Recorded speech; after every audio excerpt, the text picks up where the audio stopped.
Welcome to Unmasking Government Schools with Sheri, USPIE's weekly podcast that empowers parents to reclaim their children's education from government bureaucrats and social engineers. In each episode, Sheri delivers the latest news from the front lines of the fight for the minds of the next generation, equipping you with the tools and resources needed to join the cause. Hi everyone, welcome to Unmasking Government Schools with Sheri. I'm your host, Sheri, and I have another fantastic show for you this week. Joining me today is Mary Grabar, the author of Debunking Howard Zinn, Exposing the Fake History That Turned a Generation Against America. Before I bring Dr. Grabar on, please do me a favor, give us a 5-star rating and subscribe to the show. And don't forget to visit USPIE.org to learn more and join the movement. Today's episode is brought to you by U.S. parents involved in education. USPIE's mission is to empower parents and local communities to break free from federal and national influences, thereby reclaiming parental authority over their children's education. For more insights from U.S. parents involved in education, connect with us at USPIE on X and Facebook. To join the movement, visit USPIE.org. Welcome back to Unmasking Government Schools with Sheri.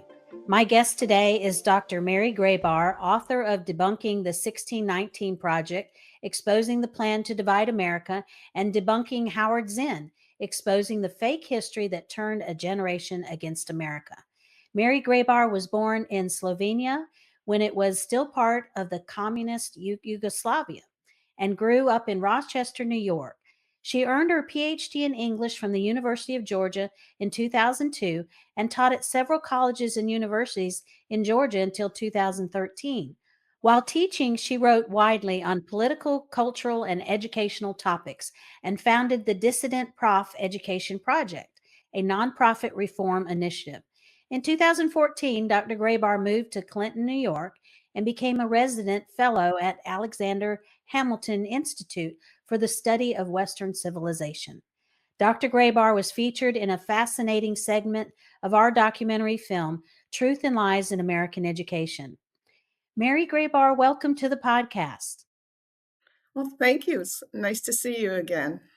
Oh, thank you so much. So before we get started, I wanted to play a short clip from our documentary film, Truth and Lies in American Education, where you expose how American educators have been using Howard Zinn's book, A People's History of the United States, to radicalize students. Let's watch this clip. Most school administrators would deny using his book, back in the 80s or the 90s or even the early 2000s, because they recognized that it was pretty radical. These radicals, these anarchists, these socialists, these communists, without them, we would not have had the kind of changes that took place in this country, which were good changes. Because very often these people, these agitators, these radicals, they were the ones who were needed to start things off. Teachers started adapting it for their classrooms. Sometimes they would have to sneak in, photocopied pages and collect them after class so that parents wouldn't find out. The reason I wrote the book is because I hate communism.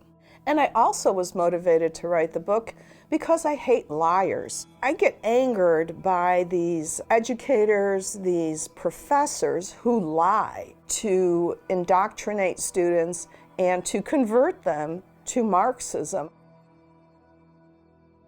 Around the 1930s, when he was a teenager, he was recruited into the Communist Party and was pretty much a card-carrying member until 1953. He did what a lot of communists did back then, which was to drop their official membership and go and infiltrate the institutions. So I wanted to expose him because he is a liar. When kids are getting Howard Zinn's version of history, they see the American form of government as oppressive. He claims that the Constitution was set up to keep the rich in power. Howard Zinn always presents on the horizon another form of government. It's called socialism. I love that clip, Dr. Grabar. I especially love that you come right out and don't pull any punches and call him a liar. and that's what motivated you. I think that's great. I think more of us need to be more bold in stating things exactly as they are, as you did. So let me ask you, what are some ways Zinn's legacy has influenced our society after years of indoctrination in government schools? Well, we've seen it in voting patterns, and we've seen it in protests against holidays like Columbus Day. And, I think the Goldwater Institute recently did a study, and they figured that about 1 in 4 high school students are using Howard Zinn to learn history. We're seeing this entrenched idea of what American history is, and it's a history of oppressors versus oppressed. And you know, here we are, maybe 5 years after we last talked, and we're seeing the depth of this indoctrination in the DEI programs. I mean, I was seeing this while I was teaching, and I was trying to expose what was going on behind the ivy covered walls for people to see, and this crazy stuff, Marxist conferences and books written from a Marxist perspective, Howard Zinn in the classroom. But these people have gotten into all of our institutions, we now know, into the military, even into medicine, into the law.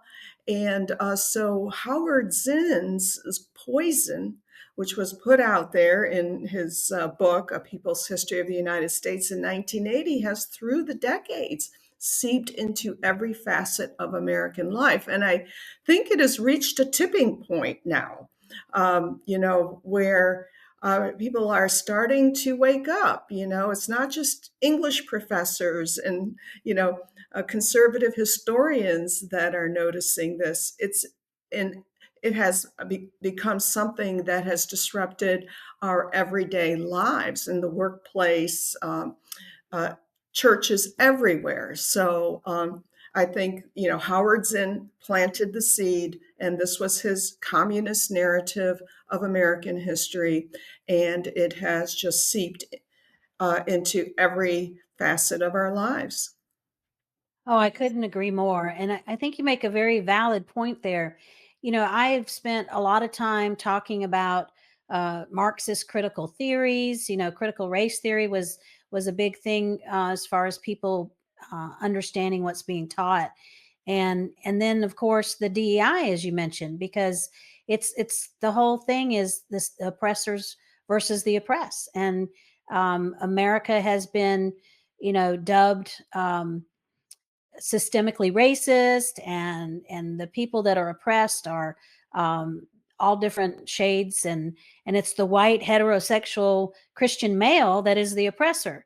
So I really hadn't I apologize because I interviewed you in our film, but I hadn't clearly made that connection that his book laid the groundwork for all of that we're seeing today and in K-12 education.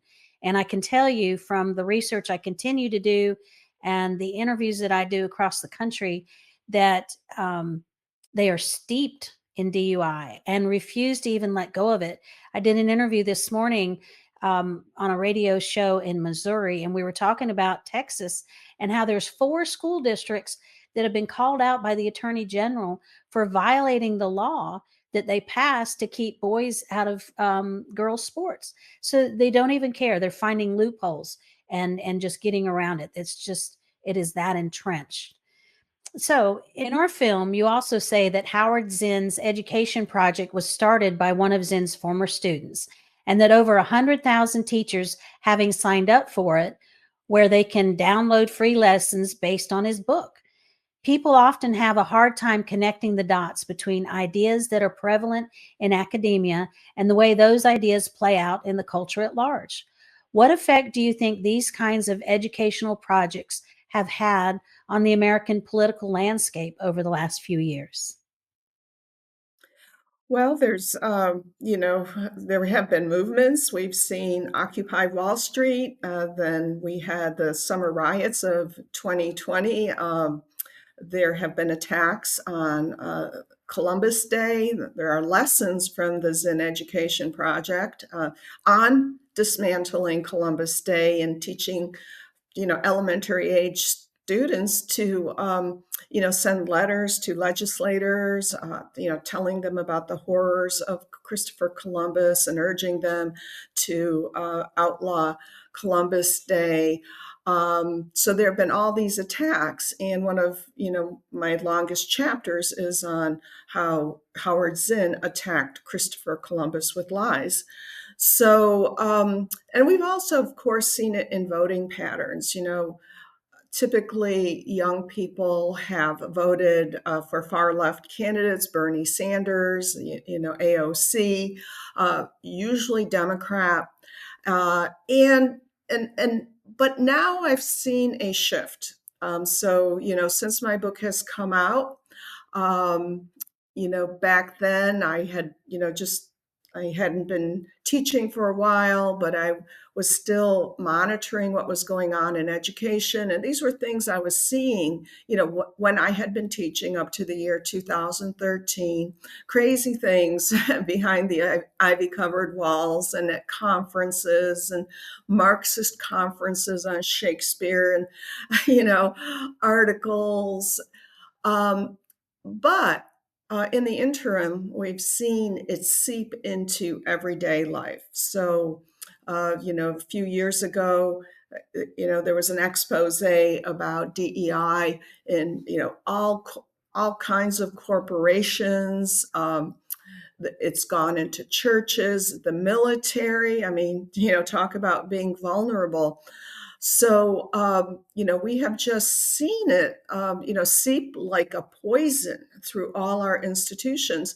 But this notion upon which DEI is based, that, our country is made up of oppressors and the oppressed, and the oppressors get wealthy off of the oppressed, begins in the very popular book that Howard Zinn published in 1980, A People's History of the United States, which has been in continuous publication and in continuous use in classrooms ever since. And its use has only grown, and it is still being used. Well, I made another interesting connection when you were talking about that, because when I'm discussing all of the various nefarious pedagogies that we're dealing with in government schools today, I guess I don't put them together like you're doing. So another connection I just made with what you said is that the Common Core standards, I don't know if you remember that whole fight we had back in 2010, trying to rid our state of Common Core standards. But in those standards, beginning in kindergarten, children are taught throughout every standard. One of the standards is to use their voice and to engage the society and to fight back and be activists, basically teaching children to be social justice warriors. So we've been doing that for 15 years. And then you've got the lessons you mentioned in Howard Zinn's books that tell you exactly how to do it. So it's really a sad state of affairs, and that is what we're dealing with. And it is all interrelated, as you're helping me to understand. So we need to take a short break, but when we come back, I'd like to talk about your book, Debunking the 1619 Project, Exposing the Plan to Divide America. I'll be back with my interview with Mary Grabar right after this. U.S. Parents Involved in Education has been blowing the whistle on how public schools have become increasingly dangerous for children and hostile toward parents, especially when it comes to so-called sex education. State laws and school policies prevent staff from disclosing student gender confusion with parents. Judges rule against parents opting their children out of sexually explicit content. Scholastic, one of the world's largest publishers of children's books, has gone all in on gender ideology propaganda with a resource guide dispelling binary notions of biology. The UN and the World Health Organization, in partnership with the Bill Gates-funded Rutgers Foundation, are working on the sexualization of children worldwide. Sexualizing children is evil and intentional and must be stopped. Tune in next week for more insights from U.S. parents involved in education, and connect with us at USPIE on X and Facebook. To join the movement, visit uspie.org. Welcome back to Unmasking Government Schools with Sheri Few. I'm your host, Sheri Few, and today I'm joined by Dr. Mary Grabar to discuss her book, Debunking the 1619 Project, Exposing the Plan to Divide America. Dr. Grabar, what were some of your most significant findings in researching the 1619 Project, which we also explored in our film? Well, the pervasiveness of slavery, which contradicts the thesis of Nicole Hannah Jones, the author or the creator of this project, because it had a lot of contributors, but she wrote the main essay. Her thesis is basically that this country was founded as a slaveocracy, and she presents slavery as essentially an American invention, which is the farthest from the truth. We were at the forefront of abolishing slavery. Even in the 17th century, you had people who were opposing the institution. And, a lot of the northern states outlawed it in the early 19th century voluntarily. And in the meantime, the rest of the world is just ramping up slavery. And so she's presenting this counterfactual history. And she knows better. She knows that it's not true, as I discovered, following her on Twitter, now X, until she blocked me. And so that it is this pervasive institution, and also, that she so blatantly lies, and just like Howard Zinn, she lies about the real history of the United States. So another liar. What do you know? And so this is what we're dealing with, unfortunately. And I talk about this a lot when I do interviews, is that um, that's why we named our film what we did, Truth and Lies in American Education, because we want to expose the truth about all the lies that children are being fed in these government schools. So yeah, you talked about how in America there were movements to abolish slavery, and it made me think about the Underground Railroad and all the Christians who worked really hard to try to undo the injustice that was happening to the slaves and former slaves in our country. So it's an intentional agenda, as you and I both know. What would you think is the agenda behind this piece of the puzzle? Uh, Nicole Hannah Jones is essentially a Marxist, just like Howard Zinn. Actually, she recently spoke in Cuba. I think it was maybe in January or December, and she was at this conference on book banning and was talking about how her book is being banned in the United States. I mean, believe that or not, I think this was her last opportunity to sort of get in a trip there before, um, you know, President Trump got to work. But, she just, it's, she's out there spreading, this is another lie, that her book is being banned. It's not being banned. You can buy it in any bookstore, online. It's just, being kept out of classrooms because we don't want inaccurate histories, especially those that are as willfully inaccurate as the 1619 Project. Historians make mistakes, but what is in the 1619 Project is not, a matter of a small mistake in historical research. It is propaganda, and it's Marxist propaganda. And Nicole Hannah Jones, the creator, has publicly stated her support of Marxism. So they have that commonality, Zen and she. So I guess, and I think most people assume that that is their agenda, and that's what I try to warn people about. A lot of people think, well, my kids aren't in school anymore. I this doesn't affect me, and they just tune out when it comes to education. But I try to encourage them to learn what's happening, and because our very freedom is threatened by what is being taught, the indoctrination in the government schools. Their end game is to change our form of government. And if we don't stop the indoctrination of children in government schools, that's exactly what's going to happen, because we see it in the younger generations. They think communism is cool somehow, and that is the agenda. Would you agree? Yes, it is. And I think you make a very good point. And I've been saying this for a long time. I encourage parents to homeschool or send them to a good private school if they can. They can't find a good public school. But that should not be our only concern. And as you're pointing out, the voting patterns, people are taught to love an alternative form of government, a Marxist form. But also,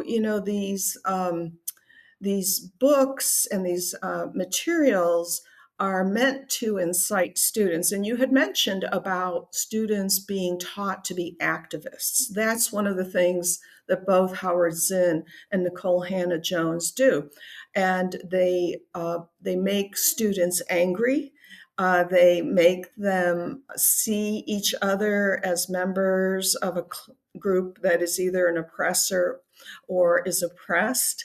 And it leads to violence. I mean, they want revolution in the streets, and so these texts are being used to make children and teenagers into violent activists, and we have to live with that. We can't just be huddled in our homes. We have to go out in public, and so you've got these groups of very angry young people out there. And we've seen what happens. We saw what happened in the summer of 2020. That was, probably the worst since 1980. Right, right. You're exactly right. We have actually seen it borne out in the streets.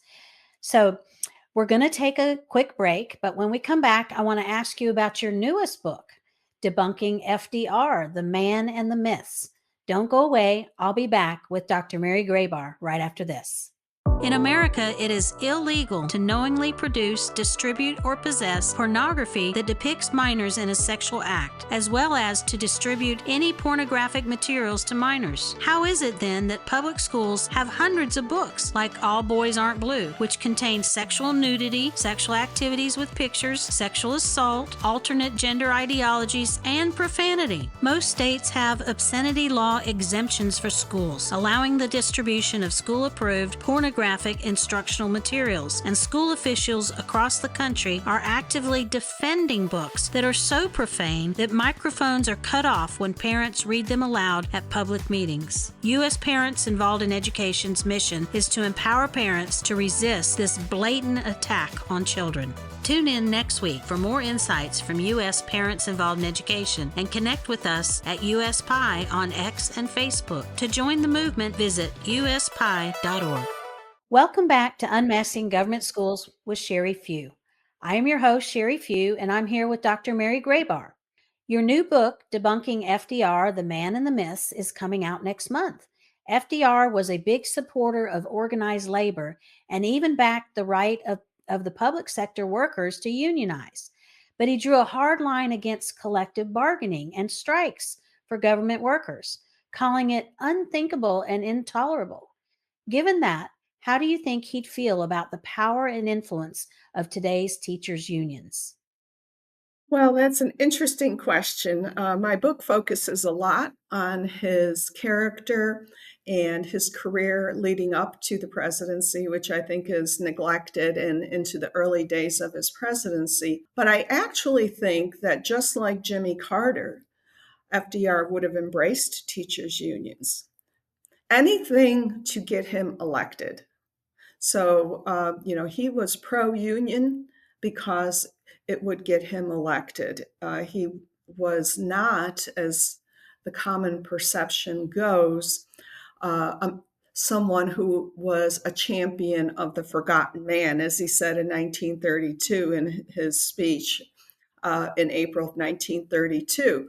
He was not for the working man. He was not for the common man. He was an elitist. I mean, that was just campaign rhetoric. And so when it came to unions, he really did not care about the plight of the workers.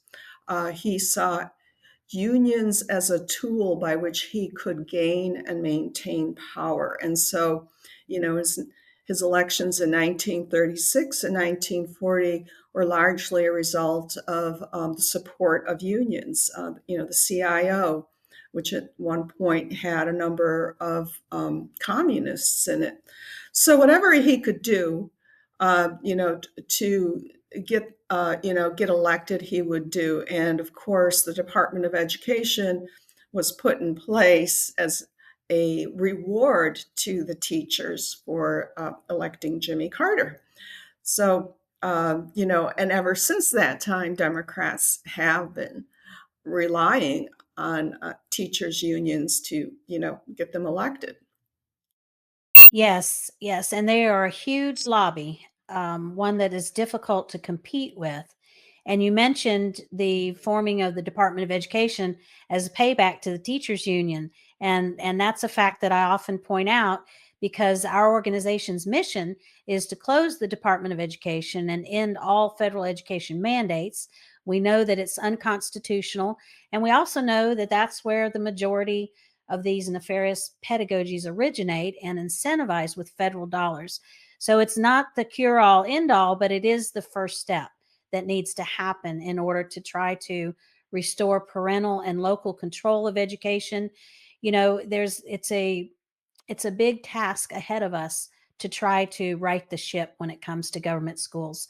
And just as you have said, our organization encourages parents to get their kids out because it is that toxic.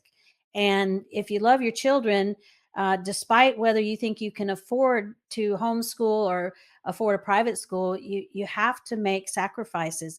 So I appreciate all the work that you do, Dr. Grabar. I think it's amazing that you are so motivated to uncover the truth and expose the lies. I really applaud your efforts, and I look forward to your new book. And this has just been such a great conversation.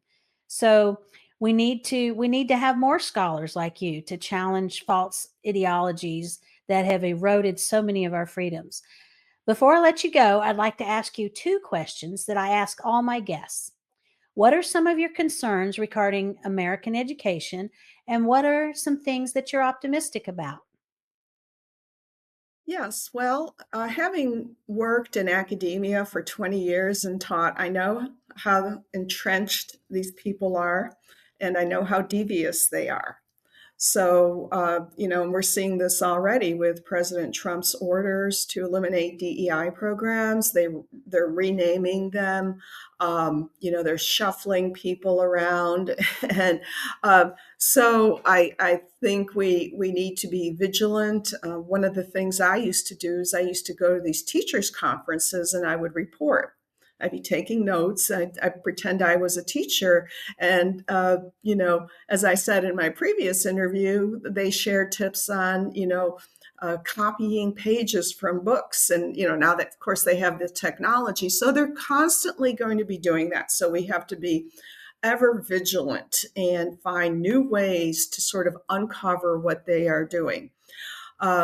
And so I think it takes insiders to expose that, to sort of be on the inside of these institutions. So that is a big concern. What I'm really optimistic about is President Trump's election. I mean, he is really just, as he said, shattering the New Deal legacy, and this sort of oppressive democratic, bureaucratic control with control of education as well, and the narrative that is Marxist or quasi-Marxist. And so, he just took action and right away, and he was prepared. I mean, we can tell, right?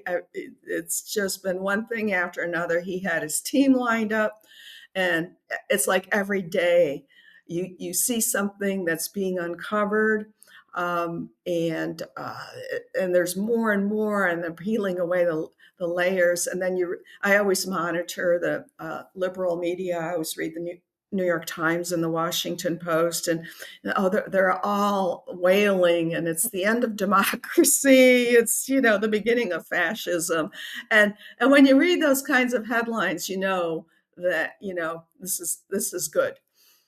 That's right. That's a very good point.